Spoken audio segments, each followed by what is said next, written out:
Hey everybody, welcome to Thumbcast Live. I can't believe I'm saying that, but it is here. Thumbcast Live and everything. We're doing it live, folks. I'm joined with Xander Morningstar. What's up, Xander? Hello. What is going on? This is We're exciting. We're done with E3, man. We are. Welcome to the chat, everybody. This is a new thing we're doing for Thumbcast. It's a live podcast, and I wanted to do it live just because of all the hype around E3. And hey, guys, what's up? Good to see you. And yeah, it's going to be a good time. I want us all to kind of chit-chat about E3. Xander and I are just going to kind of talk, but we are both monitoring the chat. We're both looking at it, so we want to hear from you, and we want to hear what your thoughts are as well, and we're just going to all kind of talk about it as a community. So, but before we even get anywhere, I have to just kind of go through and plug mail, Thumbcast mail. I guess since we're doing it live, you guys can do this while we're live, but we want to hear your ideas. We have read your suggestions already, and I think, we're going to have to take some of those into account, especially in future episodes, once we kind of get past E3. But I'm excited about listener mail. What about you, Xander? I am very excited. I know that a lot of people have been anticipating being able to talk to us in person, and this is an exciting opportunity. Yes. I'm also a little scared of what questions are going to be asked because, we're not Nintendo, but we're the commentators right now, so. We are. So. That's what happens. We'll see what happens, indeed. We should just get right into it. So we're going to talk about all things E3 with probably a more heavy focus on Nintendo, since we are basically a Nintendo community, but we're going to cover all the conferences because I really want to talk about everything. I've made a list of games that have stood out to me and things that I am excited about. I don't know about you, but I'll just have to go off the top of my head. I did not prepare for this. That's okay. What was your favorite press conference? Well, I think overall, I would have to say Nintendo is my favorite press conference. Awesome. When I compare my list of games that I'm really interested in, obviously Nintendo has the longest list. But I was surprised. This is actually an E3. I thought it was a very successful E3 overall. There's actually a lot that my wallet is going to be mad at me because I'm just going to have to buy all these games. But yeah. So let's break down Nintendo. How it began was a little weird for me. That was a weird beginning, and what was that game called? Damien X Machina. Yeah, and the way I remember that is it sounds like Deus Ex Machina. Got it. Mm-hmm. I was like, what am I watching here? Is this at first my first thought was is this Nintendo Labo robot put into 2.0?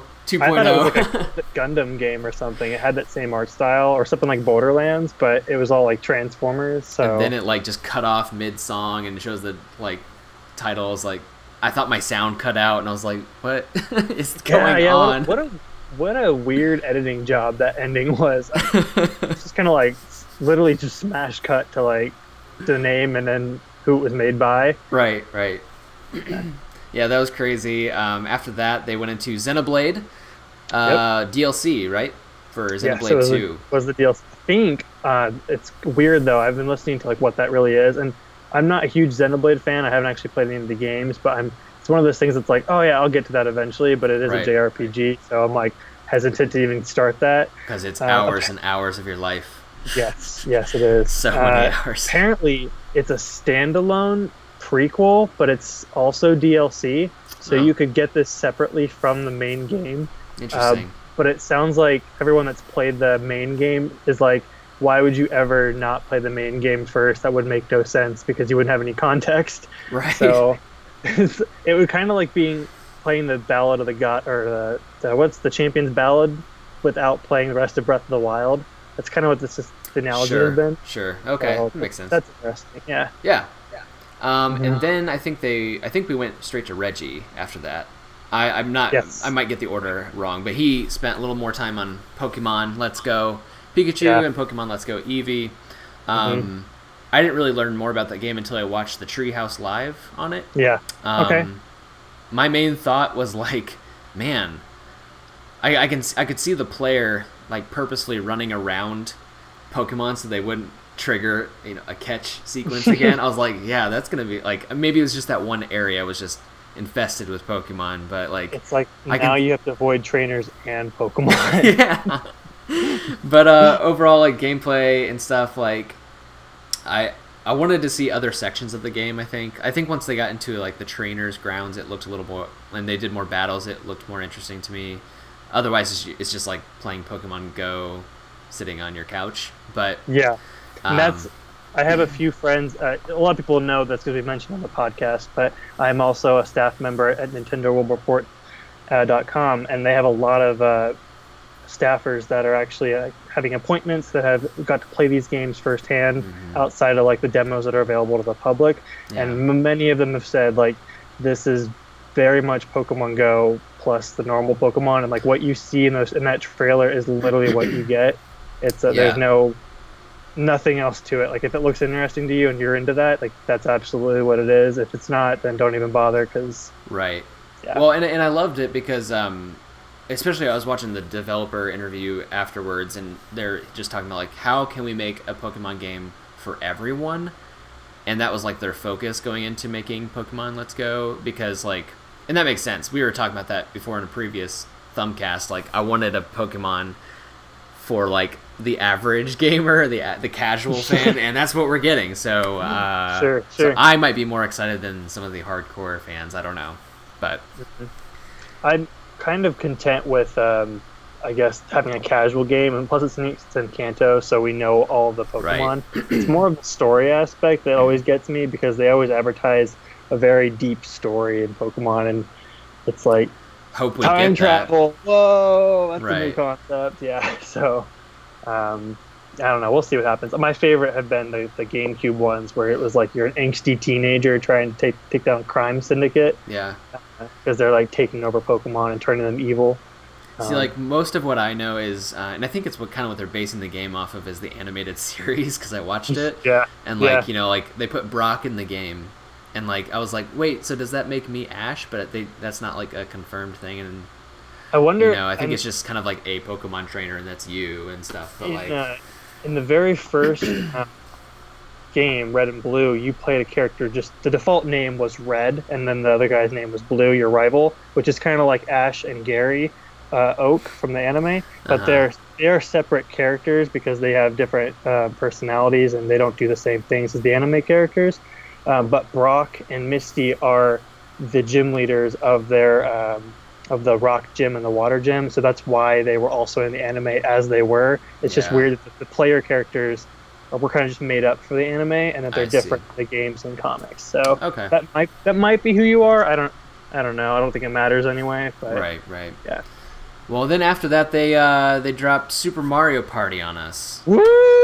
And I was thrilled with this, actually. And I love the title. I love how simple it is. It's almost kind of like just simplify it, don't continue. I like the numbers, logo. And the logo's great. It reminds me of the Mario Run logo. And they're doing, yeah, that's right. Yeah, me too. That makes a lot of sense. Yeah, I was trying to think of like what looked familiar about it.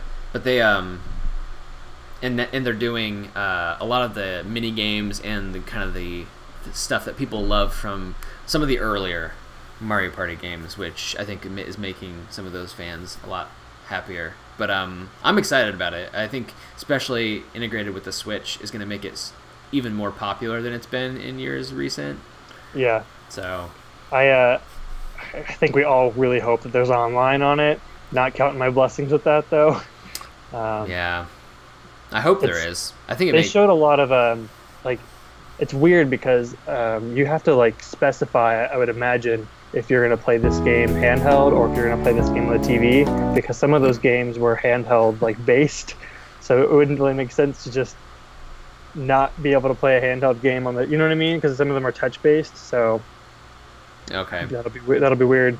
I liked how you're able to take two Switches and sync them up. That was really cool. That is cool. I don't know if I'll ever be in a situation where that happens. Me either, but that still was cool.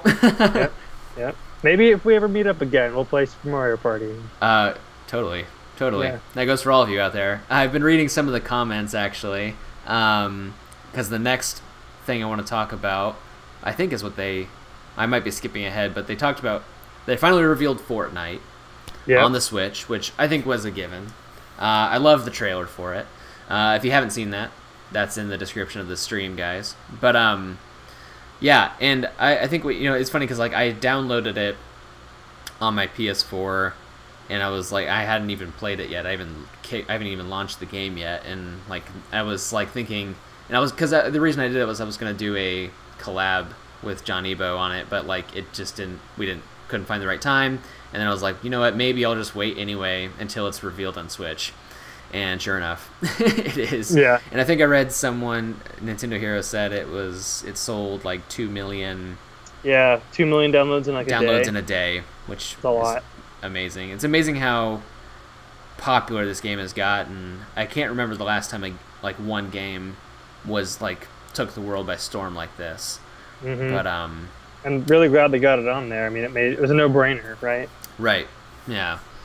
Yeah, I'm glad they're doing it. So, yeah. Actually, I did skip ahead. They then, after Mario Party, revealed, I think it was Fire Emblem Three Houses. Three Houses, yeah. So, and I'm not a big Fire Emblem person per se, but like when they showed off the gameplay, it's some of the same strategic gameplay that we've seen in the past. But what really, I don't know if recent games have done this, but like the camera comes down to like ground level, and you can get a different field of vision on the battlefield, and I thought that was really cool too. They did that in the 3DS games. Okay. Obviously, with the Switch being a console, it looks way cooler. Yeah. With the 3DS, it went from like a 16-bit pixel art to like a 3DS model, which those can look great or look all right. Yeah. But like, kudos for them for at least being innovative enough and like trying that. It was cool when that happened, but it was really exciting to see that like on the big screen. So I have a huge backlog on games that I need to play, and Fire Emblem is on it a couple times. So it's a game that I'm like, I keep thinking like I will get to it eventually, but yeah, and that's made the list now. So probably now rather than earlier, because the last Fire Emblem was like the Pokemon thing where they had 3 versions of it. Right. And I was like, oh boy. Yeah. And it was also a handheld, and that's not your mojo. So right. They after that they then jumped into like just a plethora of like not reveals, but like just showing off games that were either coming out that day or in a few days, or throughout the rest of 2018, and some of them were like indie games and stuff, but like obviously some of the games that we already knew about, like the Donkey Kong expansion on Mario Rabbids, which by the way, I finally beat Mario Rabbids. Yeah. So I was it was a great ending. I loved it. Great ending, right? Yep. Like didn't see that one coming. No, I know. It was pretty great. It's so much fun. Yeah, so that was my vacation game. I was like, I'm going on vacation. I'm going to beat this game. That's a really stressful vacation game. It was like midnight, and I'm sitting there in my bed and like just playing. I'm like, I'm going to play this until I beat it. So I had a very similar experience, and when the credits started rolling, they in the credits they show like Rabbid Peach's phone, and I was just staring at it like, I just beat this game. Yeah, and I'm staring at this phone right now. And now we get round 2 with Donkey Kong. So yeah. So I'm they were excited. Yeah, recently, but I didn't get to check out all of it. That looks cool. And yes, Chelsea, we will watch spoilers. We don't want to spoil it for you. It's a great surprise for sure at the end. So there's that. Obviously, we know Mario Tennis Aces, which I'm very excited about. Ooh, Captain Toad Treasure Tracker. I'm excited for that. My boy I am Toad. too. I wish they'd showed something else that was the same trailer that they showed in the previous direct. So that was like, all right, well, okay. I mean, it wasn't even like, it's like a couple clips, right? And then they move on to the next game. Yeah. So, something that took me way off guard was Overcooked 2, because I really love Overcooked. And I was like, it was a game that's like, we don't need a sequel to this game. Didn't I ask you that at some point? Yeah. but we got it, and I'm like, okay, I guess this is happening now. So, but hopefully, I didn't play the first one. I know you really want me to, but I don't have anyone to play it with. I hope that it runs better. I've heard that the first one didn't run so well. I've had no complaints, honestly. But yeah, so I'm trying to think of what else was kind of briefly, revealed over that. But basically, I'm wasting time. We should get to the Fallout main Shelter, event. that was cool. Yep, Fallout Shelter. And that's a style I've played some mobile games like that where it's like you work your way up levels and stuff, and that can become very, like, I don't know, I don't want to say like tedious or monotonous, but yeah, it's a lot of work. So I'll be interested to see how that pans out. But kudos to Bethesda. They're quickly becoming one of my favorite companies just because of the products they make and then their support on the console that I play. So and we will get to that conference. Before we get there, let's talk about the main event, what we're all here to talk about, Super Smash Bros. Ultimate, which I love that title, by the way. Yeah, that's good. That's a great title. It almost makes me think that it could be the last Super Smash Bros. We ever get. Probably not. If it's not, it might be the last one Sakurai ever does for us, though. I kind of hope so. I'd like to see him do other things, but yeah. So Super Smash Bros. Ultimate. Let's get into it. I want to hear your thoughts first, Xander. Oh, my thoughts first? Yeah, okay. Why not? Sure. All right. I was like really excited. I don't know. Everyone else, I'm pretty excited. The first thing I saw was Mario, and my gut reaction was he looks weird. He's like super glowy and white. It's like they have like this weird bump map on him or something. But after having seen him like being played in tournaments, I think that model is like an earlier model. I don't know what. He's talking about when he like jumps out of the pipe at the beginning. Yeah, when he jumps out of that warp pipe, he looks a little odd. He did have like a rim of light around him, Yeah. Yeah. I thought he looked good. I thought all the characters looked good. It is very graphically similar to the Wii U. Yeah. Maybe a little better, but what we would talk about. I wasn't expecting a huge graphical like jump. Likewise. But yeah. I was kind of assuming like, okay, this is like the Wii U version. At least it's built off of this. Gotcha. It clearly plays the same way. They've just edited some of the moves, a lot of the cosmetics, and they've added some stuff to the HUD. Mm-hmm. But I think for the most part, this is like, from a competitive gameplay technique standpoint, it looks like it's just like the Wii U version. They just edited some stuff, which I think is fine. I think some people will find disappointment in that, but like, I think the consensus was, even when we were like unsure if this was a new game or if this was the Wii U version, a lot of people were like, even if it is the Wii U version, I'll still play it. Right. And so right. Since this is like kind of in that middle ground, I'm pretty excited. Yeah.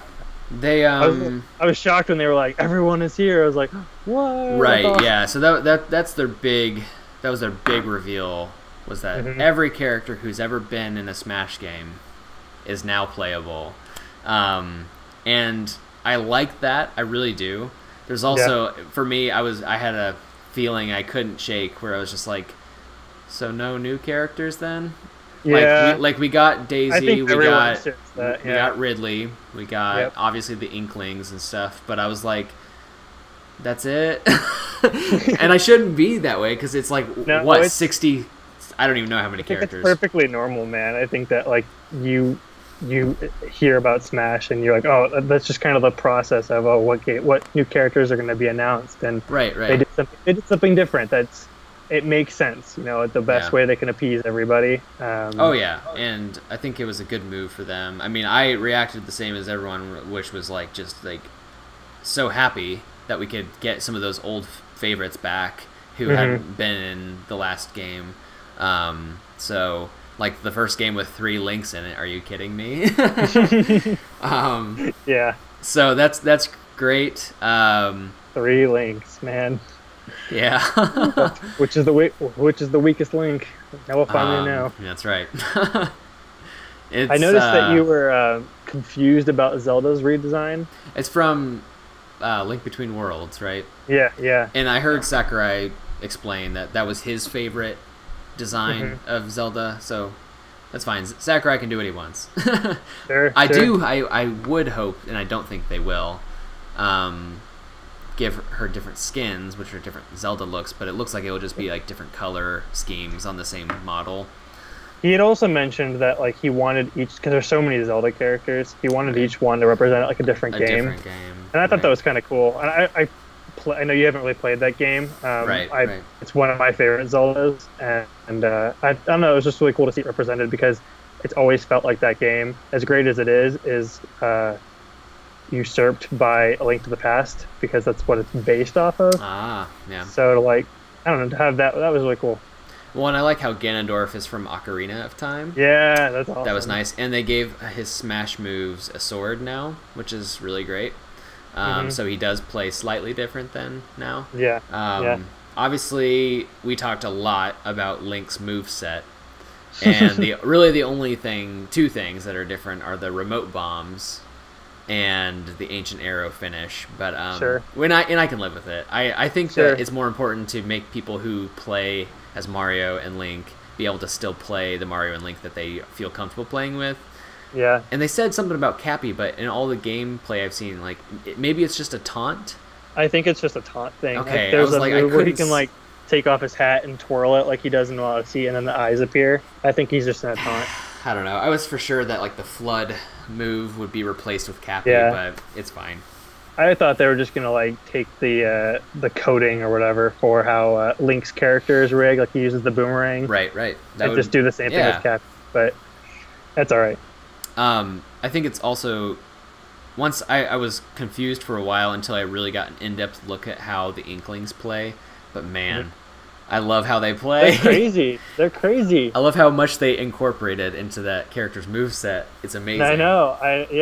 We were like kind of all right on like how they would work. It was just cool to actually see it all together. Like, and if you ink somebody, then if you hit them after, it deals more damage. Yeah, and like you that's have to amazing. Like shield to get more ink, and everyone has a different color. Like that clip where they showed like 8 different Inklings of all different colors. So cool. That was like cool. So cool. Yeah. Let's see. I mean, all the characters. Ridley was announced, and I think that's really exciting. I've been wishing that Ridley would be a character for years, actually, or at least just like, I don't know, because every time you do that boss battle, it's just so cool. So, yeah. I think it's great that we're getting Ridley. It's funny that he's scaled down and small and stuff, but still. The people that I've talked to that have played it say that he's like kind of OP because he's smaller, but he's still really big, and he plays a lot like Charizard, who has like kind of relapsed into Pokemon. He does that move with his tail too. Yeah. So but it's not as like. He doesn't jab with it a million times. Right, and stuff. right. Well, that one move where it's like if you hit him in the sweet spot, it deals like 60% damage in one hit, and I'm like, what the heck? But they said from now until release that they're still working on balancing. So 65 people is a lot of people to balance. So good luck, I guess. Right. I see a question.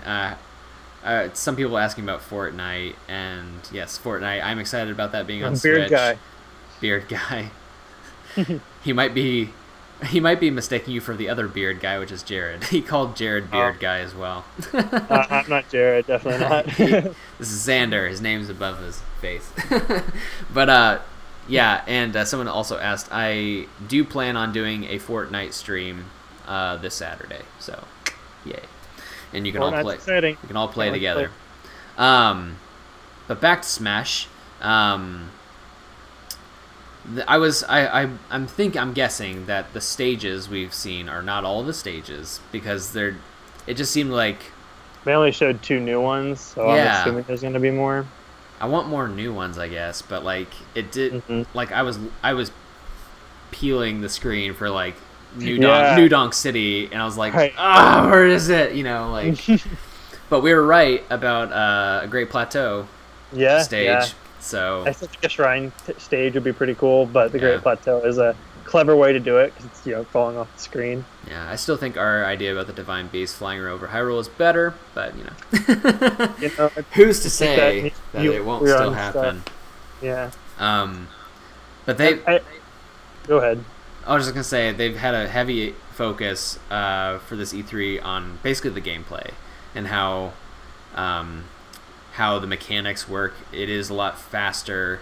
They've added some things about button presses that can make you jump and dodge, dodging in the air, moving side to side, and things like that. Holding the shield actually does make you less. Like, you can't just use it all the time. Like, you're more that was prone a big to get problem in the Wii U one. Right. The defense mechanisms. Anyway, all those things. Like, I wanted to know more, I think, about the modes of play, and I think it's okay that they didn't reveal all that. They gotta save something. But, like, I wanted to see if tournament mode would be back. I wanted to see, just kind of like, obviously they're probably gonna have a classic mode. Obviously, the big thing I wanted to see was a single-player campaign. On that, I'll say, I think that if it's a mode you think is definitely going to be in it, like the classic mode, I mean, that was in Smash 4. Probably expect that. Yeah. When it comes to story mode, they're not talking about it, and the kind of my rule of thumb with them is if they're not talking about it, don't assume it's going to be in there, just because that's how they operate with everything, especially with motion controls. But they did say when they were talking about the character roster, you start off with the original 8, and then they streamlined the ability to unlock them. So I kind of suspect that's going to be their single player, because you have to play through the game to unlock all those characters. So that itself is a single player experience. Subspace Emissaries, pretty awesome. But well, considering how much was reused from the Wii U, I doubt they remade all that stuff. I really doubt it's gonna happen. For me, I played Brawl the most because of that single player campaign. So when it comes to replayability and the fact that we already know basically the characters we're getting, what I feel like the game is gonna have to pull it off is the online play. And making it smooth and like making servers and easy to join and you don't get dropped out and stuff like that. Like, because Wii U was terrible in terms of its online play. It's terrible. I've seen PowerPoints that can operate faster than Smash Brothers Online. So they gotta step it up for that, but that's just me. Because that's a game I really want to like cover on the channel, but I feel like there's no point in playing the Wii U one because the online sucks. So that's my 2 cents. Yeah. But I would assume that events would be back. You could play events, and that would be a way to unlock characters probably. I liked how the Mii fighters were back. Yeah, and they're like a lot cooler designed. Even like the Mii avatars are like, they're still very blank faced, but even their designs I think are neater. Right. So that's exciting. They covered so much, it's really hard to think through everything. Yeah, there was a point, I mean, I loved all of it, but having like rewatched it, I was kind of like, I feel that this could have been cut back a bit, because there's a lot of people who just like Smash for seeing all the Nintendo characters, but don't really care about so much of the fine detail that Sakurai put in. Yeah. I kind of agree with people when they say that maybe this could have been in the Treehouse, and they could have just showed that character roster stuff in the presentation. But I will say also that with Metroid Prime 4 having been in the last E3, I think that really shows us where they're at with that game, because they couldn't have shown that game without having shown they had to show Metroid Prime 4 last year because of the 3DS game. People would have been in outrage that they have a brand new console and you don't have a Metroid game for it, you have a 3DS game. Like that would have been, people would have been in a riot, and that's I think why they showed Metroid. And only seeing a title card, last E3 kind of showed you where they really were, because they really just starting. So games take a long time to make. They had to say the name of it, that way people wouldn't be outraged that there was only a 3DS game coming and not a Switch one. Yeah, that makes sense. I was kind of hoping that we'd just see Yoshi, but we didn't see Yoshi. Yeah, and that was delayed into 2019. So it was really? Yeah, it's been confirmed. They have moved it into 2019. Okay. So, which that game looked like, and they showed a lot of it on the Treehouse last year, and it looked pretty well done. Yeah. So maybe they just like sometimes just like we need to do this, and it's going to take a long time to do. Sometimes adding, it might not be fine tuning, but like we have a different idea and we want to add something. And sometimes a lot of stuff gets cut. True. I do want to say though, like, last Thumbcast we talked about our predictions, and we went overboard because we both we want things. I want Mario Maker. I want Mario Bros. Side scroller. Switch. And I think we both recognize that, though. I think you and I both did a good job of saying, like, we have a really long wish list of things. Like, I wanted Pikmin 4. Don't get me started on that. But it was like, we really wanted these things, but we also had that conversation at the end of, hey, this is a lot of stuff, and we need to keep the expectation real. Like, they're gonna come eventually. It's just it's not really a Christmas. It was just, okay, they only have Smash. And I guess it is a little disappointing that the first party stuff that they really announced was just showing Smash and showing Mario Party. And they have the Xenoblade DLC and Fire Emblem. But I think that those are all very niche audiences and compared to like the things that people have been talking about the most. Right. I think Animal Crossing, Pikmin, Mario Odyssey DLC, those conversations I saw maybe 5 times as compared to like a Xenoblade DLC or a Fire Emblem. That's always been like and also this is kind of coming. Like, it's always swept under the rug. Yeah. But I still enjoyed the conference, and I know you did. Me too. I think, there's a reason why they have Nintendo Directs. They don't put all their eggs in one basket, which is E3. So if there were things that were like, why didn't we see this and why didn't we see that? It's going to be covered later, I'm still theorizing that there's going to be a Direct here in a few months. Because, they always do like one for the season. Mm-hmm. And first off, their online is in September. Yeah. And Smash is all the way in December. So what's going to be their September game? Well, now that we have Mario Party, that's coming out in October. So it's like, is Mario Party going to be the first game that comes out after your new online service? And you're not, and we're going to presume that you're not going to have online for that game. So what's going to fill plan? I'm kind of theorizing maybe it's going to be Mario Maker. I didn't think that was going to be shown even at this E3. I feel like that is a game kind of like Smash, where you could just show it at a Direct and then talk about it closer to its launch. So I have a feeling that, because I was sure that Smash would be launching in September, but I was dead wrong. And likewise. I was thinking, all right, so what are they going to do? And I feel like, just knowing Nintendo, they're just going to just keep, it's gonna be Splatoon 2. It's just gonna happen. It's gonna be Splatoon 2. It's gonna be Mario Kart 8 Deluxe. It's gonna be Rocket League. It's gonna be the games that are already out. And honestly, I could totally see that happening. If my Mario Maker thing, which is already kind of a bit of a stretch, I could totally see your process there, because I still did that with 3DS games. They have this large library we have with Super Mario 3D Land that came out in 2012. Right. All right. So we do have other conferences and stuff to talk about. So but kind of like another game I wanted to talk about. Well, we'll get to it. Let's talk. The next thing on my list. Sorry, there's lots to talk about. The next thing on my list was Microsoft. Okay. Microsoft's conference. Did you watch it? I did. The only conference I have not seen yet is Sony, and I am under the impression that I did not miss a lot of new stuff. Oh my gosh! Just wait. We'll talk about that. My goodness. All right, but anyway, Microsoft. It was kind of a. People were like, "Oh wow, they won. They had the best conference," and like, I'm not so sure. Microsoft, especially recently, in the past years, hasn't really done well, in my opinion. They put a lot of emphasis on like their most powerful console, and a lot of people, especially us Nintendo people, didn't really care about that. Sure. This E3, they kind of turned it around and put all the focus on these games, and they revealed 50 games.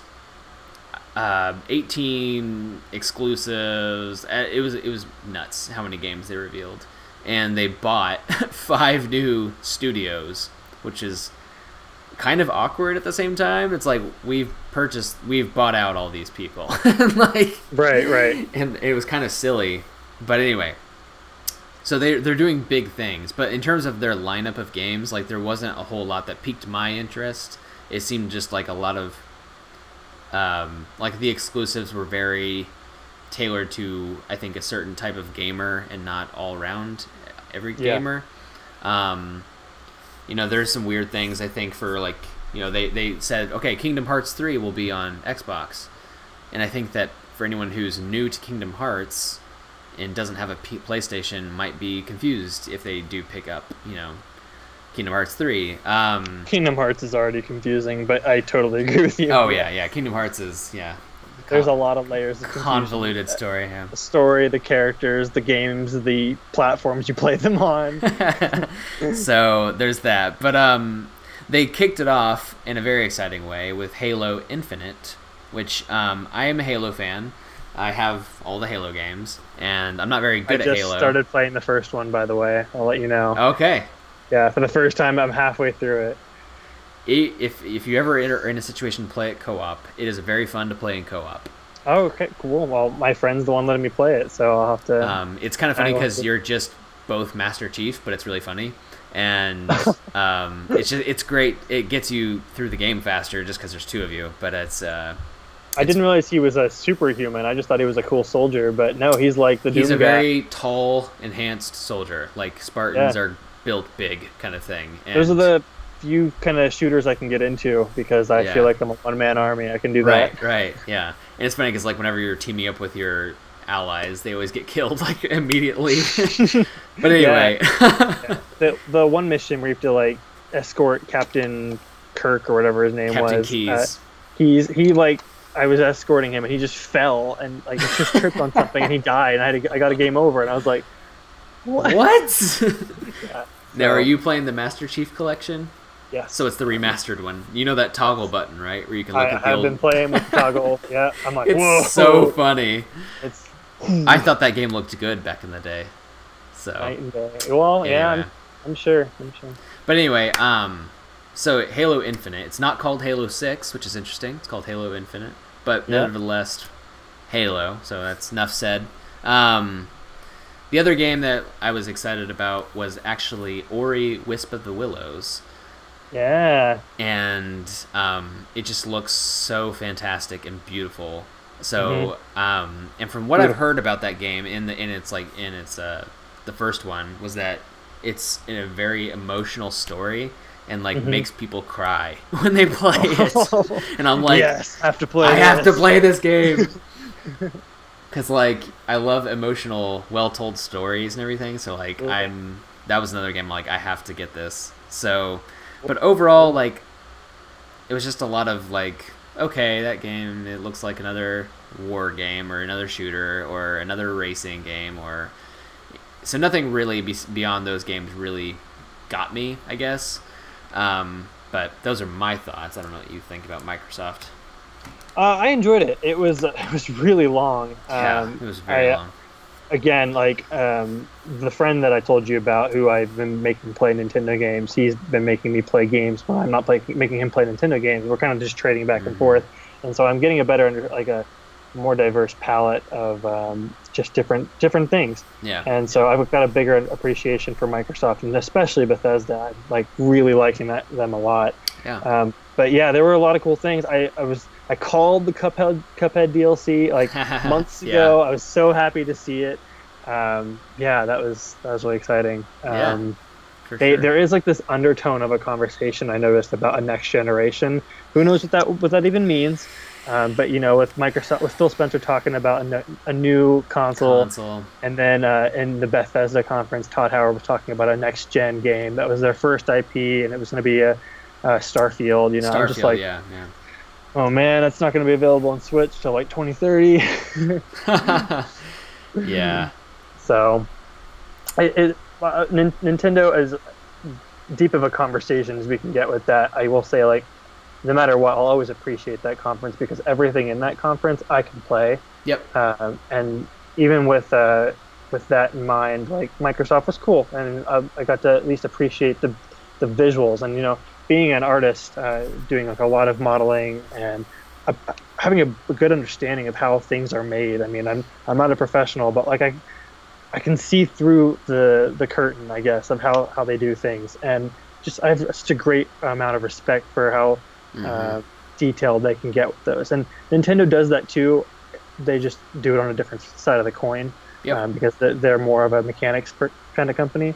But yeah, I really enjoyed it. It was really long. But... Microsoft does go for spectacle, and I like them for doing that. I love how... Their stage was awesome. Their stage was incredible. Yeah. Yeah. And, in past E3s, I felt bad for them because I own an Xbox and I own a 360 and I even own an original Xbox, so I'm a longtime Xbox fan, and I felt like they've always been blown out of the water by Sony, but this year that was not the case. And that's my segue to Sony. Sony had in my opinion, a terrible conference. Ooh. They usually do the same kind of show as Microsoft. Were there dancers? Were there people flying around on curtains again? No, not this time. But no live orchestra? Okay. Basically what they did was they changed their format completely. Instead of doing like on a big stage and everything and showing trailer after trailer and gameplay after gameplay, they decided to take everyone on an experience. And first of all, they open up and they have people, like there's like maybe 10 rows of people actually who are able to sit, and behind them it's like people are standing shoulder to shoulder in like a tent, and it looks like a church kind of thing, and it's like crammed, and they have a dinky little stage and like these lanterns and everything. The reason for it, and they brought out like a live musician first to just play a whole like 5-minute song on the ukulele. It was like, what is happening?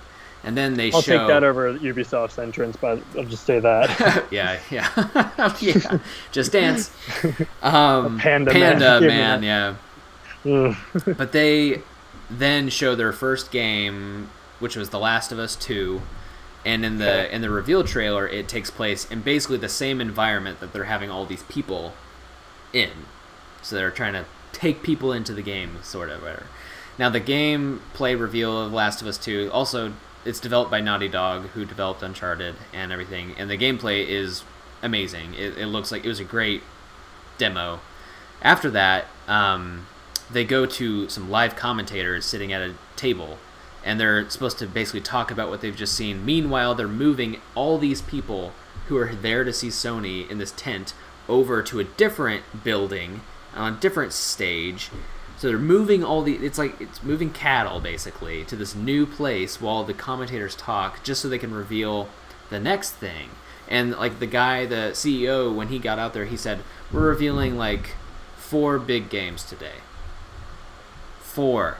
And the rest of it, they revealed some other little titles, but like they're spending their time on 4 titles.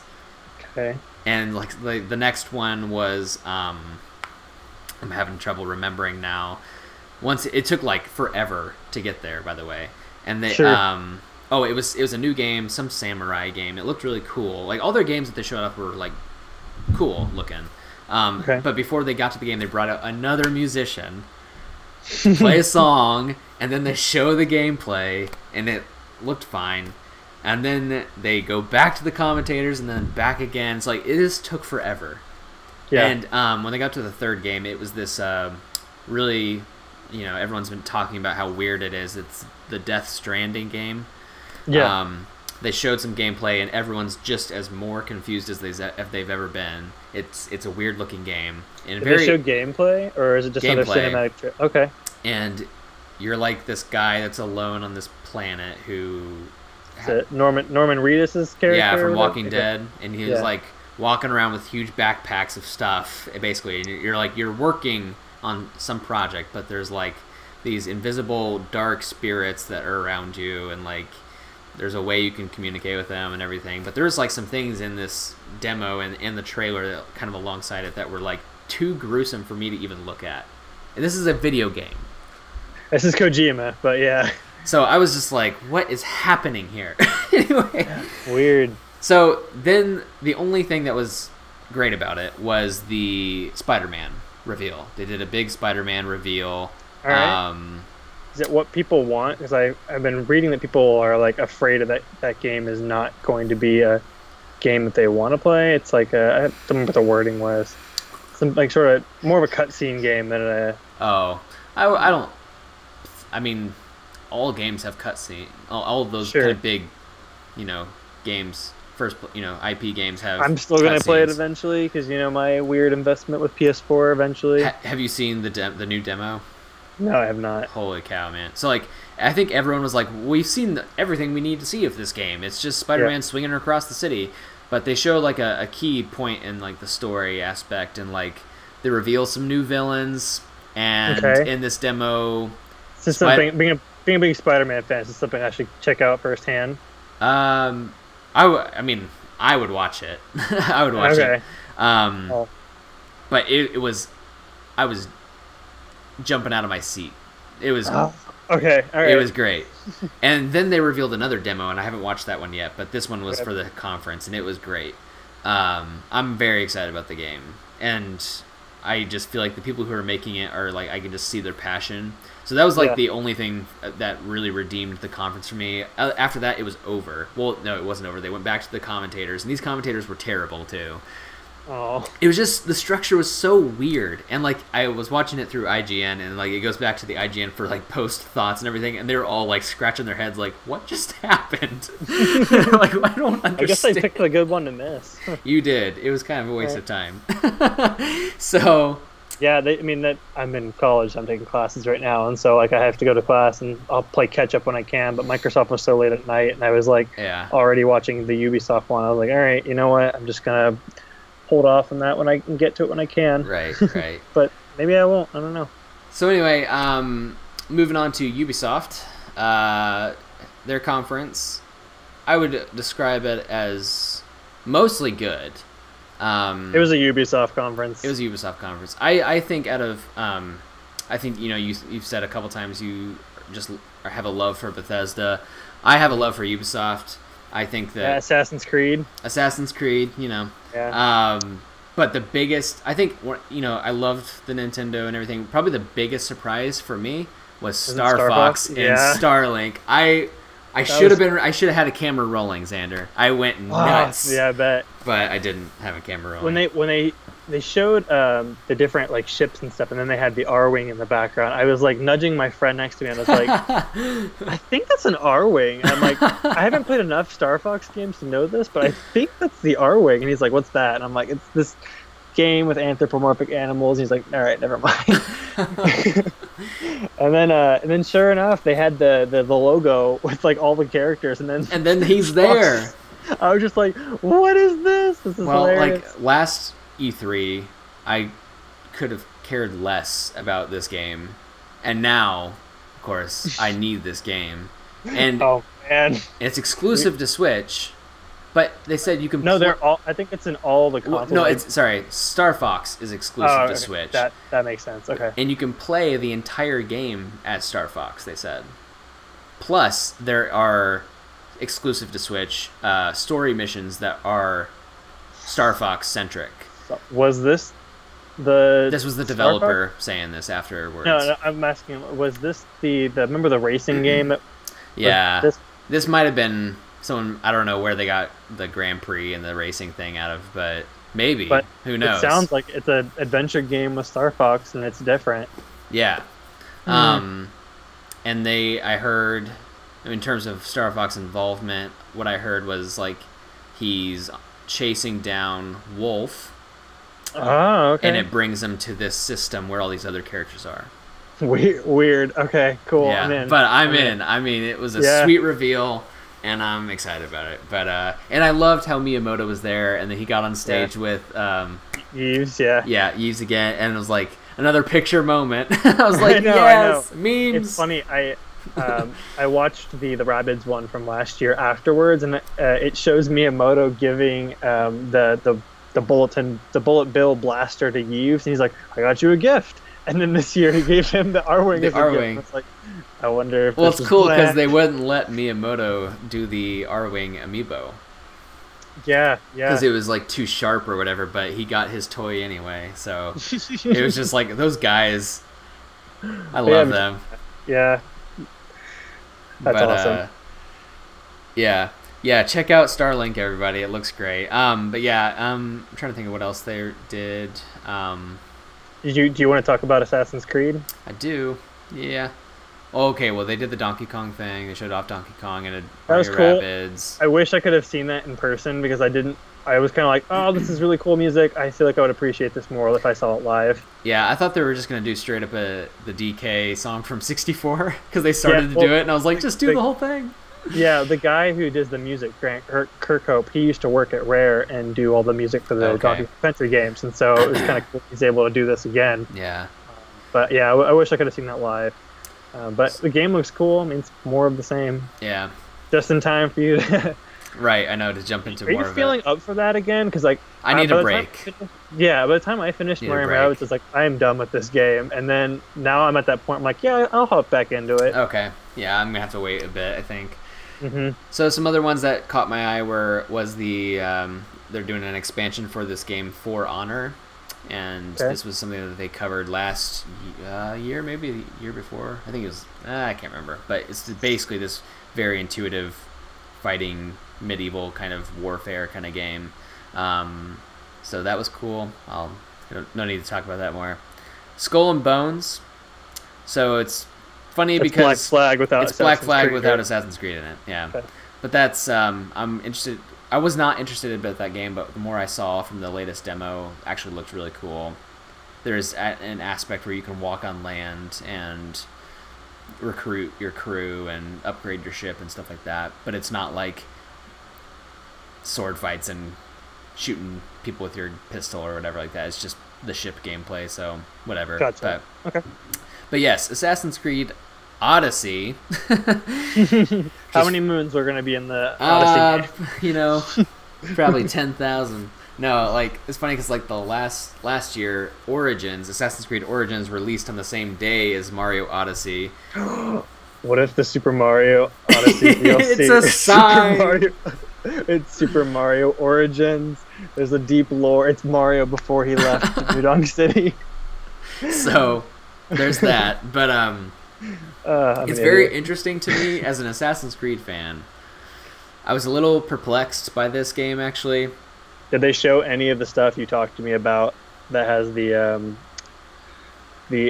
what's the annex? No, not the annex. The Animus. Thank you. No, and it's funny. Every time for as long as I can remember, anytime they've ever revealed or covered an Assassin's Creed game, the modern day is never shown in like the demos, the trailers, nothing until you get the game. So they don't market it at all. No, not at all. Interesting. This developer, the creative director, said, because what they've done in Origins is they've done a soft reboot on the series. So basically, they're saying like you don't have to play any Assassin's Creed game except Origins, and then this one. Like this is it's like a kind of a soft reboot. I mean, they acknowledge what's happened in the past games a lot, but you don't have to have played them. They have a new modern day character who they're continuing her story, going through the Animus and stuff. That's all they've said. But yeah, Odyssey, it's funny because Assassin's Creed Origins was like the beginnings of the Assassin's Creed, and now they're going into ancient Greece, which is like 400 years before that. And so like you're not even really an assassin, you're just a Spartan. Did they plan this? I don't know. I know it's a different studio, right? That's doing it. It's still Ubisoft, but like it's a different brand. This is Ubisoft Quebec. I think Ubisoft, I want to say Montreal did the last one. I don't know. But anyway, so, I mean, they're all in cahoots. But, but it's like you watch, and it looks beautiful. It's a beautiful game. It does. The gameplay looks really great. The combat looks great. The traversal, everything. But there's like, to me, there's no ties to any assassins at all. So I'm like, this isn't an Assassin's Creed game. To Does me, he do Assassin's thing? Does he do like a? he doesn't have a hidden blade. He's got. I think might be the beginnings of that. What he has is a broken off spear from Leonidas, basically the guy from 300. he's he's that guy. No, he's his. They said he's Leonidas's heir or something like that, and he's got this spear thing. And All right. he uses that as like a short blade along with his sword and stuff. But you can wear a hood in the game, but like otherwise, there's like no assassin ties. There's nothing. It's just so I don't know. For me, I'm a little like I have questions, but and yes, Origins was a good game. I still need to beat it too because it came out at the same time as Super Mario Odyssey, and I chose to play that instead. And I've played probably through half of Origins, but it's such a big game because they are now making it an RPG, like especially Odyssey, like they're going full on RPG. Like you choose dialogue and everything. You can do relationships in this game. So like seeing how far you can be in a relationship with somebody before it doesn't work out, kind of thing. And like they're going full RPG. And it's the first game where you can right at the beginning choose whether you want to be male or female. I saw that. That looked. Yeah, it's what's her name? Cassandra. Cassandra, right? And Alexios. Alexia. Oh, yeah, because he and I have a similar name. I remember that. Yeah. So, but that's pretty much it for Ubisoft. I thought I love them as developers. They make great games. They're cool. Yeah, except for Just Dance. So. You know that game came out last year on the Wii? Yeah. It's the last Wii game. It's crazy. So let's talk about some Bethesda. Store. Just sitting there. Yeah.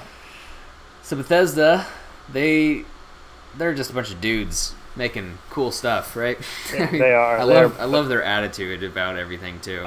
I don't know if you follow NoClip, but they just made a big documentary on Bethesda. It's like an hour and a half, and then they did a follow-up on the making of Fallout 76 that came out yesterday. Mm-hmm. But I watched the first one, and I'm like, oh my gosh, these people they're so cool. Yeah.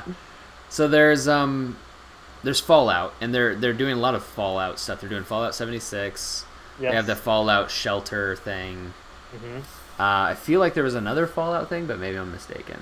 A lot of people thought they were going to do Fallout 3 because it's the 10-year anniversary. Okay. But they didn't. They did the Fallout Shelter because it's the 3-year anniversary of that. Yeah, I don't think there was any other Fallout stuff mentioned. There's a beta. Yeah. So I don't know much about Fallout, but I heard a lot of people, they were concerned about 76 changing up the gameplay. So to my knowledge, it's the same like kind of like RPG-esque shooter Western Fallout game that it's always been. It's just every character is a real person because it's an online game. Yeah. And Bethesda has always done single-player games, and they were like really rallying against EA when EA closed Visceral and they had the whole no single-player games. And Bethesda's like, that's all we do. Are you kidding? But they also wanted to experiment with what a multiplayer game could look like. And so the first thing Todd Howard said, who's like, of course, you can play this game by yourself. Like that's perfectly fine. And so I think that was a bit of a great way to just ease the tension because a lot of people were concerned about that. But I have never played Fallout 3. I've only played Fallout Shelter because it's now on the Switch. But I did watch the beginning of Fallout 3 a few days ago. And I got to say, like, again, I'm not a huge shooter person. I like the one-man army stuff like Doom and which is also Bethesda. And I got a sequel. But it looks really cool. I love the style. I mean, a lot of the games that Bethesda showed are all very action-heavy shooters, similar to what Microsoft showed. But the difference is that I think that Bethesda has a lot cooler style. Rage 2, I think, had a lot of color, had a lot of very interesting characters, and had some really cool music. And so I thought that looked way more interesting than just about anything I saw on the Microsoft show. Yeah. And I just started playing Skyrim, and I'm really liking that. And so I'm... Yeah, and Skyrim got a lot of love, too. Like, they're doing... It did. Or, I mean, Elder Scrolls, I should say. Elder Scrolls Online, well, Somerset. Skyrim got its fair share of love. That's true. I meant, like, I know. You can now play it on... That Alexa thing is a real thing. Oh, yeah, I know. I figured that. Yeah.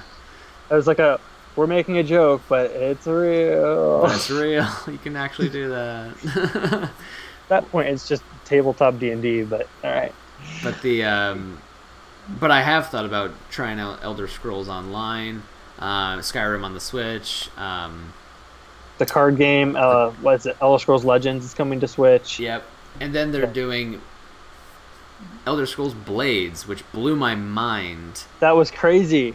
And I wanted to say did they? I might be way off. Did they say that could be on the Switch eventually too? They said right now it's a mobile game. You can right. pre-order it, which is like that notification thing, but they do eventually want it to come to all of their consoles. Yeah. So I'm assuming that's probably a Switch game as well. And it looked the most attractive to me just because Elder Scrolls have massive games, and I'm thinking like, do I need another game that's going to take so much of my life away?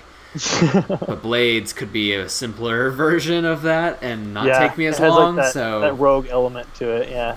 So that was exciting, and they announced Elder Scrolls 6. So right. I kind of wish they'd showed us what Providence, but that's okay. So Jared, the other content creator on this channel, he's a big not me Skyrim, not Xander. He's the other beard guy. Jared is a huge Skyrim guy, and I've pushed him to kind of do some Elder Scrolls coverage on the channel because he'd be better at it than I would. So that could be something that you guys see on the channel in some time to come. But I've been playing it a lot because I've again been getting a lot more interested in Bethesda, and I think part of that is because I have a housemate that is really into them. He's been sharing them with me as I've been sharing Nintendo with him, and then they're also supporting the console that I play right now. And I think Bethesda and Nintendo have a great relationship, and like they were some of the first to actually just put their face out there and be like, you know what, we're gonna support the Switch, and now other third parties are doing the same. You know? Yeah, it's funny. Even like the company structure and their origins are oddly similar. You know, their products are very different, and in the past, Bethesda's always said, yeah, we'd love to work with Nintendo. They're just not interested in the content we create. And I think it's because of the image thing. Yeah. But now here we are in 2018, and it's a very different story. Hence why I really wanted Vault Boy and Smash, but that's okay. Who knows? Who knows? I honestly think that, like, all right, it's fine. You know, it's cool. They should still reveal characters, but we'll see. We'll see. He said, I hope you're not expecting too many new characters. I know. Part of me is like, oh, that means there's hope. But at the same time, I'm like, you know what? Let's just say Ridley's the 65th character and leave it at that. Yeah. True. Maybe they'll reveal one at the end of the Smash. Clarify this for me. They talked about Echo players. Sorry, we're talking about Smash again, people. They did Echo players. Dr. Mario, he would not be an Echo player of Mario then, because he's got a different moveset? I think he has a different moveset, yes. Okay. I was hoping he wasn't just a skin. No, I think he's a separate character. Okay. I just wanted to make sure, because I was like, wait a minute. He's Mario, so... Wait, Dr. Mario is not an Echo of... Okay. I know, it was weird, but... Anyway. I also was really interested in Ike. You know, they have the two playable versions of him. I know, that's cool. According different voice actors or whatever, or voice variations. I fight for my friends. I know, it's like the same thing. It sounds the exact same, yeah. That was one of those things where I was like, you didn't have to put this in the presentation, but it's appreciated. Like Olimar's helmet or Wii Fit Trainer's eyes, but... Whoa, hey! Just got a subscription and blew my ears out. Nintendo Network, thank you for your subscription. Welcome to the Game of Thumbs family. But yeah, I mean... There were definitely things that were announced in that didn't necessarily need to be. It's okay. Okay. So yeah. But Bethesda was awesome. I liked them a lot. Starfield looks cool. Yeah. And I guess for what the title card they showed was. It was just space, but you know, I'm interested. They said they've been working on it for a long time, so yeah. And then we got to wrap things up with EA. Now, EA is actually what kicked things off. Yes, they did. And you know what's funny? I'm not a big EA fan, but I thought they actually had one of the most impressive conferences. Oh, really? There was a lot of bumps along the way. Well, there was actually a lot of things I made fun of. No. You know what? I'm going to take it back. There's a fair amount. They did not. It's been a while. It's actually they did not have that great of a conference, but there's a lot of stuff I'm excited about. First of all, they had a lot of awkward moments during their conference with So did fan Bethesda in the interactions. beginning with that weird awkward silence. Yeah. Oh yeah. That was really funny. One of the most awkward parts of the EA conference was when they just sit next to the developer of the Star Wars game Jedi Fallen Order, That was and like, so weird. why are we doing this? If you have nothing to show, you're wasting our time. But I mean, It's funny though because like he should have been uncomfortable, but he was like, he was so uncomfortable. I thought the other thing, I thought he was like, he looks like he should be uncomfortable, but he's like, yep, I've got nothing to show you. You're a Jedi. Yeah, you get to use a lightsaber. I was like, I don't know why you're talking to me right now. I didn't say I had anything to show. Yeah, Yeah. it was weird. But on the note of Star Wars, I was cringing during Battlefront's apology. Was it an apology? I think it was. They were like, we obviously got it wrong. We're Again. sorry we did this. But I thought that they handled it the best way they possibly could have. Saying that they're going to fix things, announcing more stuff. I do love Battlefront 2, actually. I think it's a great game. It looks great. It plays great. It makes me feel like I'm in Star Wars. So like that's what I want from the game. Their campaign was pretty cool. Yeah. So I'm excited that they're adding more characters and more maps and stuff like that, and modes. So, yep. I like the FIFA stuff. I'm probably the only person, but that's okay. It's weird. Most people who watch like E3 stuff probably don't play FIFA. Yeah. But it's still a big game because of the people who do play it. Yeah. But yeah, that was cool. I was laughing at the guy who is like getting emotional about the cup. The cup. I was like, I relate. My family's all into soccer, so I related to it. But I could totally see why everyone was like. I was like, this is E3, man. This is this is a gaming conference. Just relax. Like, he was just staring at it. Like he took a moment to appreciate it. And I was like, I empathize with him. Yeah. He was like, let me take a moment. I was like, no, don't. Like, you and the cup need like 5 minutes in the closet or something. I don't know. But the dumbest part of the conference was probably when they brought out the Madden champion. That was really weird. I was like, this kid is like, I don't like this guy. Yeah, I'm like, why is he on stage? He came out and I could tell like this is a person that I'm supposed to relate to. I'm supposed to like Right, exactly. picture myself to be this person, but he was like I didn't appreciate the what was it, the BMing, the bad manners. Yeah. I was like, what? It's a pretty messed up message, and like I doubt he's a bad person. You know, that's just kind of like the nature of that sport, I guess. But it's like, what are we supposed to think? Like the end all be all is to compete and win a belt or trophy or whatever, and then just be like, wow, that's what you're like. That's what you care so much about. Like, congratulations. I know we're all gamers, folks, but there's much more to life. Anyway, I just thought it was weird. But anyway, but there's some good things. Unraveled 2 was really cool looking. Yeah, their indie presentation was amazing, actually. I really liked that. I really liked Sea of Solitude. That seems like a game that was like just story like heaven. I just loved that. That was awesome. Yeah, her like the way that came out, that was really nervous, and then her like pitch for it was great. Yeah, and yeah, I her loved pitch how was awesome. I loved and how then, of nervous course, she was. The Madden guy followed her up, which was like I know crazy left turn, but like again, like, the design of that game looked great, and I loved the character design, how she's like turning into a monster. It was really neat. So there's that. Unraveled looked great. I'm crossing my fingers that I can play that. I know Unraveled's not coming to Switch, but maybe Sea of Solitude will. I know Faye did, which is another EA original. So they but the big one for me was Anthem, and Anthem just looks like a breed between Iron Man and like Avatar. it just seems like, because it's this vast, beautiful world. The world is huge, and and there's so many different. There's a lot of verticality to it. Like I felt like Iron Man watching that. Yeah, and like you have all they call them javelins. You can switch out your suits anytime you want. You can. And another thing I have to say about E3 was like the big focus on all these games being shared worlds. Did you notice that? There's like a lot of games where like it's a shared world. Yeah. And like I love how in Anthem they control the events and the weather, and like everyone is experiencing it at the same time, and everyone's in each other's server kind of deal. Yeah. Which I thought was amazing. So I'm excited about that aspect. I'm excited about they've been keeping the story under wraps, but so far from what they've revealed about the story, just seems like there's a deep mythology to it, and I love deep mythologies. So I'm excited about Anthem. I was excited about it for last E3, but I'm really happy with what we've been shown for it so far. So that was that's a game the logo I'll is definitely pretty cool. be doing. I really admired that. The logo. Yeah, I don't know. I'm a sucker for that kind of stuff. I love their little printouts of the characters, showing you like what the different suits, and then like you see like the world inside. It was a good design.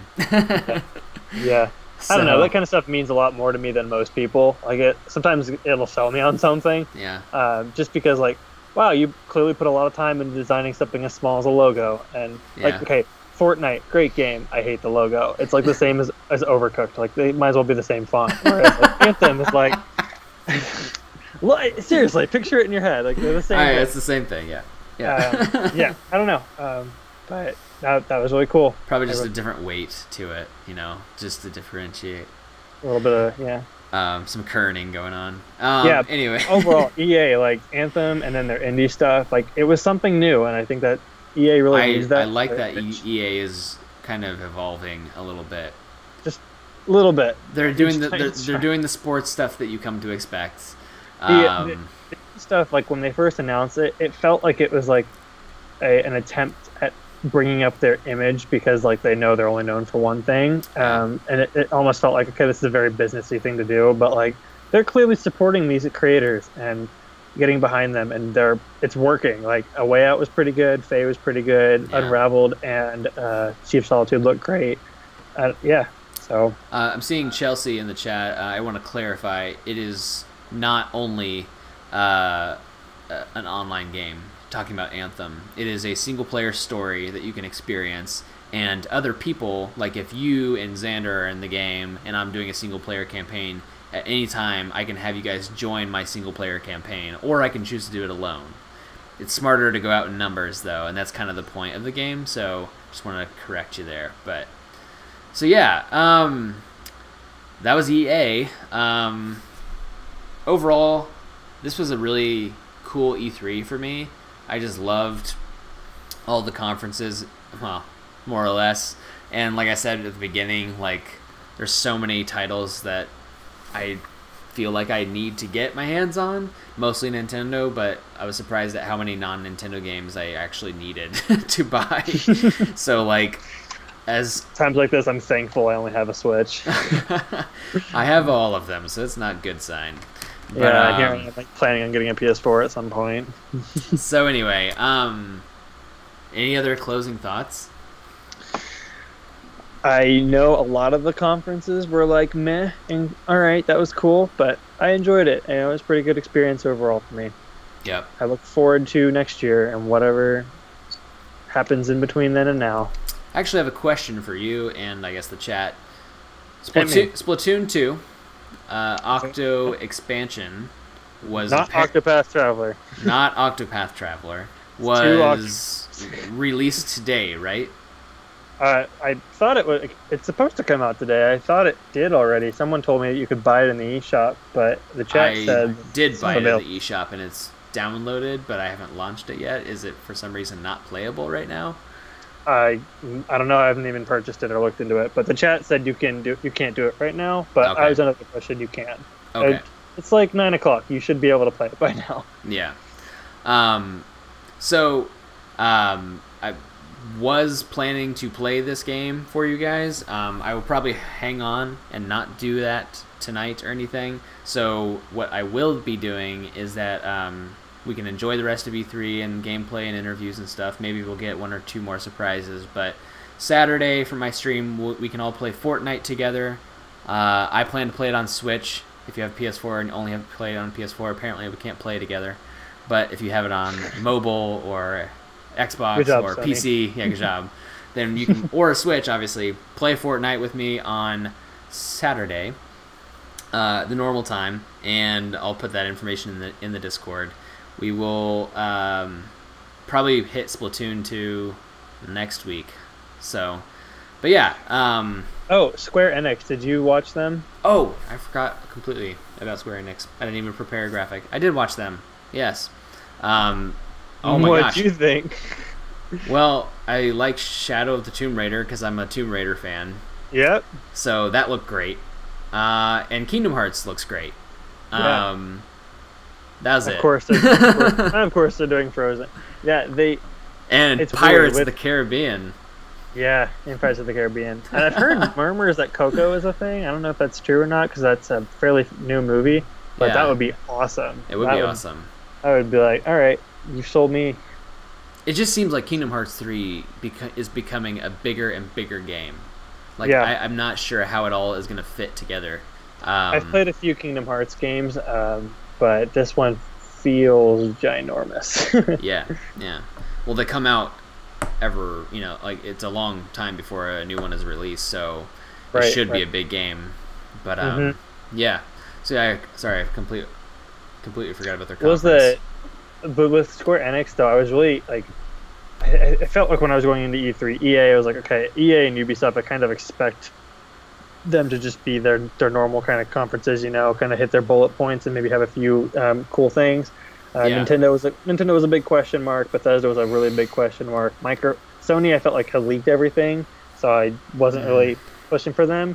But after I watched the Microsoft show, I felt like they had showed so much Square Enix stuff. I had lost interest in watching the Square Enix Nintendo Direct style presentation, and I kind of was right on that because I felt like a lot of stuff they showed was just the same thing that they showed in that Microsoft thing. And the point that Phil was making was that other developers choose the Microsoft conference to show off something too because everything looks better on Xbox, is what they're saying. Sure. So like, revealing Kingdom Hearts 3 on that, they did Tomb Raider during the Microsoft. I think they did, yeah. And they did. They even revealed Fallout in the Microsoft conference, just a little bit, just that was trailer. Bethesda, not Square Enix, but yeah. Sorry, yeah, you're right, yeah. But Todd Howard did come out and talk about that, but yeah. Yeah. So yeah. And then also that new game, the superhero one, the Amazing Captain Spirit or whatever. Captain Spirit. Yeah. Which I don't know what that game is. It was just the same trailer in both of them, and it was very cinematic, but... I saw the developer interview on it. It's like a very short game, maybe like a 2 to 3 hour experience. Okay.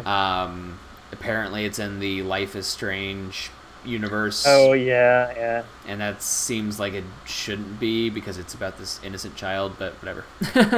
Life is Strange is a little darker of a series, but... We'll see what happens with that one. We'll see. Maybe it has a dark ending. Who knows? But yeah. Stuff for kids. So, but yeah, guys, that was all our discussion about E3. So much to look forward to. So much to take in, especially from the Nintendo conference. We're all gonna go nuts for Smash at the end of the year. But yeah. And one last reminder for listener mail. If you guys have any ideas on topics, suggestions on what we should talk about in future Thumbcasts, please let us know. You can either leave a comment on the stream, or there's a tab in the Discord where you guys can put your suggestions there.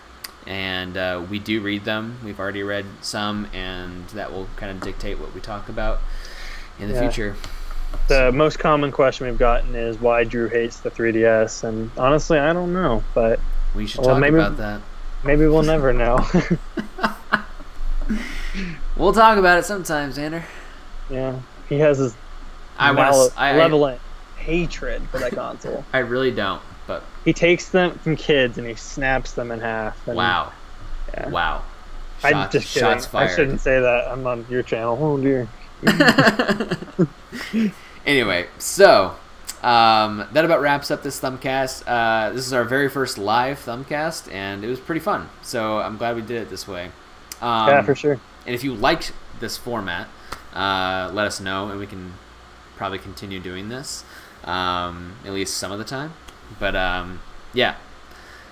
So okay, that's about it. Why so much 3DS hate? Okay, should I just say things now? I mean, the people want to know. I don't hate the 3DS. You heard it here, folks. Drew hates the 3DS. I just don't. I didn't buy it. Okay, I don't know. I just like don't. I feel like it's not your kind of thing. I feel like you're not the target for it. It doesn't like. I feel like you have other consoles, and why would you spend your money on that? And then now you have a Nintendo console that functions as both. You know, we've said this before, like how certain games don't hold up or whatever, but like, you know, there's nothing wrong with playing a game that looks good. Mm-hmm. And like most games on the 3DS don't look good, you know? Mm-hmm. And don't even try to stick up for it because it doesn't, people. The graphics are terrible on the 3DS. They've aged. Yeah, and like, I don't know, I barely play, now the Switch, I will play in handheld mode a lot, but I never am playing it out and about. I'm always sitting in my living room, hanging out with my family, playing it for a little bit, but I do play it docked a lot too. So it's like I'm a console gamer. Anyway, we can talk about this in another in a Thumbcast. Now, that being said, there's a lot of games that have come out from the 3DS that I'm, you know, really mad at myself that I won't get to play. Now, I guess I could just bite the bullet and pay the $200 for it. But you're welcome to borrow mine, Drew, if you really want to. I've got plenty of 3D because for a while there, I didn't get a Wii U until the very beginning of 2016, which was like kind of near the end of that console, and so I only had the 3DS. Yeah. So I racked up quite a library with that. Yeah. I don't know. It's like, and I know like people who stream using the 3DS. And I think one of them is in the chat now.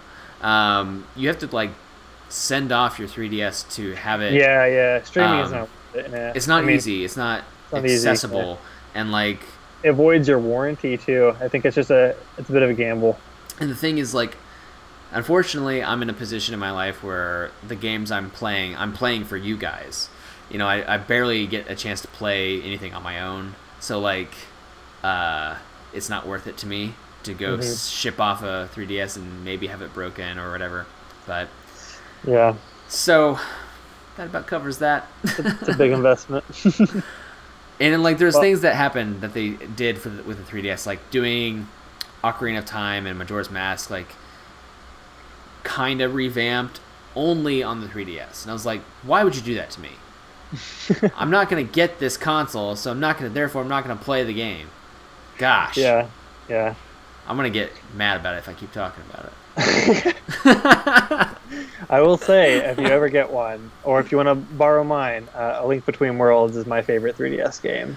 Yeah, see, like, that's something that, like, I was, I guess, hoping that the 3DS would die, and they'd bring all those back on, like, Virtual Console or you whatever want them Nintendo's to doing. Port the Wii U game, or the 3DS games, like they have the Wii U games. Yeah. What's so hard about that? The Switch Listen, doesn't have folks, a 3D screen. the Switch, well... I'm just kidding. Most of the first-party games don't support 3D mode anyway, so... Like, the Switch, people, is a handheld device. So therefore, why do we need the 3DS?